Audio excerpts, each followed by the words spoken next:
নমস্কার, মুঠোফোনে বন্দির আজকের নিবেদন বারাসাত। আসুন জেনে নিই বারাসাতের কিছু বিখ্যাত স্থান। বারাসাতের কিছু বিখ্যাত স্থানগুলি হলো সায়েন্স সিটি মল, জেমস প্রিন্সেপ ঘাট, চন্দ্রকেতুগড়, বিবেকানন্দ সেতু এবং চাপাটালি মোড়। এছাড়া রয়েছে কাজীপাড়ায় হজরত একদিল শাহের সমাধি মুসলিম সম্প্রদায়ের কাছে এক তীর্থস্থান। এছাড়া ঈশ্বরচন্দ্র বিদ্যাসাগর, পেয়ারীচরণ সরকার এবং কালীকৃষ্ণ মিত্র শিক্ষা সামাজিক সংস্কারের জন্য পরিচিত ছিলেন। বঙ্কিমচন্দ্র চট্টোপাধ্যায় এই শহরের প্রথম ভারতীয় ডেপুটি ম্যাজিস্ট্রেট ছিলেন। নীল চাষ ছিল শহরের আশেপাশের একটি প্রধান ব্যবসা।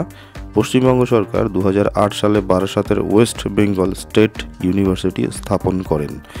বারাসাত গভর্নমেন্ট কলেজ এবং বেশ বিখ্যাত। এখানে 4টি প্রকৌশল শিক্ষার মহাবিদ্যালয় আছে।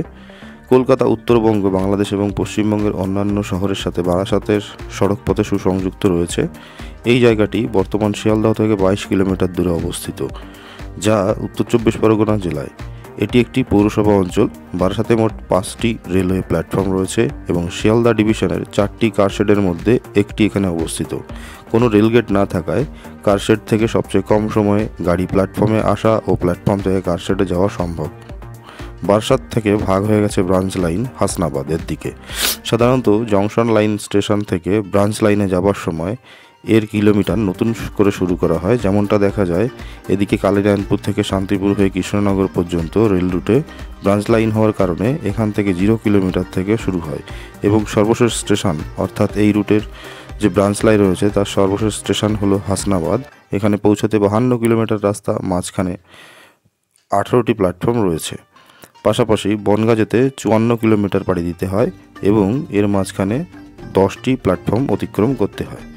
বনগাঁ ও হাসনাবাদ রুটের গাড়ি, ডাউন গাড়িগুলোকে বেশিরভাগ সময় 3 নম্বর প্ল্যাটফর্মে দেওয়া হয় এবং আপ গাড়িগুলোকে 4 ও 5 নম্বর প্ল্যাটফর্মে দেওয়া হয়। এছাড়া 1 নম্বর প্ল্যাটফর্ম ও 2 নম্বর প্ল্যাটফর্ম থেকে হাসনাবাদের রুটের আপ ডাউনগুলো বেশি ছাড়ে। এছাড়া আর কি বিখ্যাত জিনিস রয়েছে এই অঞ্চলে থাকলে অবশ্যই কমেন্ট বক্সে জানাবেন।